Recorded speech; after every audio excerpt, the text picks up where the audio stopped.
Le fleuve Mono, cette ressource naturelle que Dieu nous a donnée dans la commune d'Atimé, est une forte chance pour nous.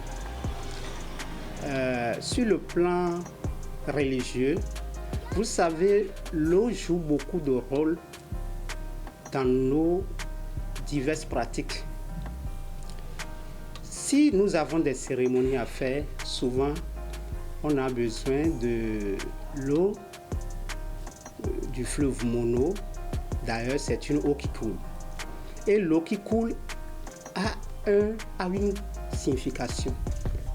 Alors, je disais tantôt que c'est une forte chance que nous avons à Timé.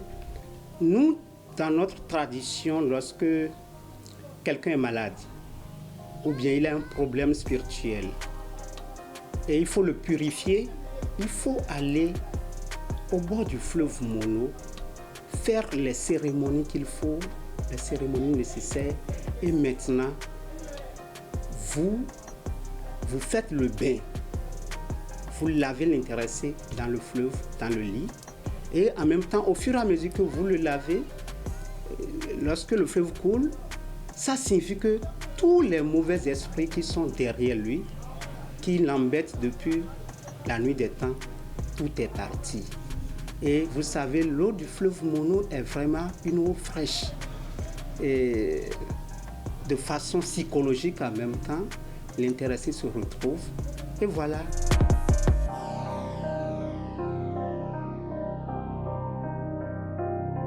Nous avons des interdits qui sont vraiment propres à ces eaux que nous disposons, surtout le fleuve Mono dans la commune d'Atimé. Il y a des jours où il ne faut pas aller. Si la femme est en période, elle trouve ses menstrues, elle ne devrait pas aller se doucher dedans. Mais aujourd'hui, les gens ont bafoué tout ça là. Même on ne devrait pas aller laver les marmites noires dans le fleuve Mono. Et même faire la lessive dedans. Mais les gens pensent que bon, avec tout ce qu'on racontait, c'est des histoires et que Jésus-Christ est venu tout abolir. Non, je dis non. Donc voilà.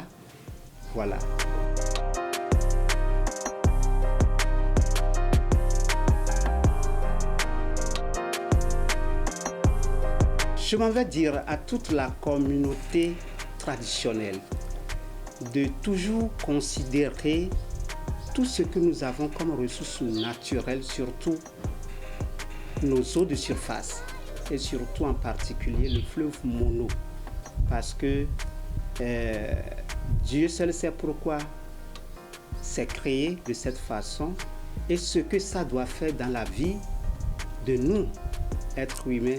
On le sait parce que nos grands-parents qui n'ont pas connu la pratique des religions importées et ont vraiment respecté les totems, les interdits liés à ces eaux.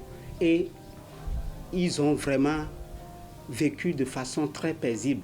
Aujourd'hui, avec le non-respect de ces mesures pour la sauvegarde de ces écosystèmes, ça fait qu'on ne trouve plus de poissons dedans comme avant. Et donc, respectons la nature et puis on sera vraiment à l'aise.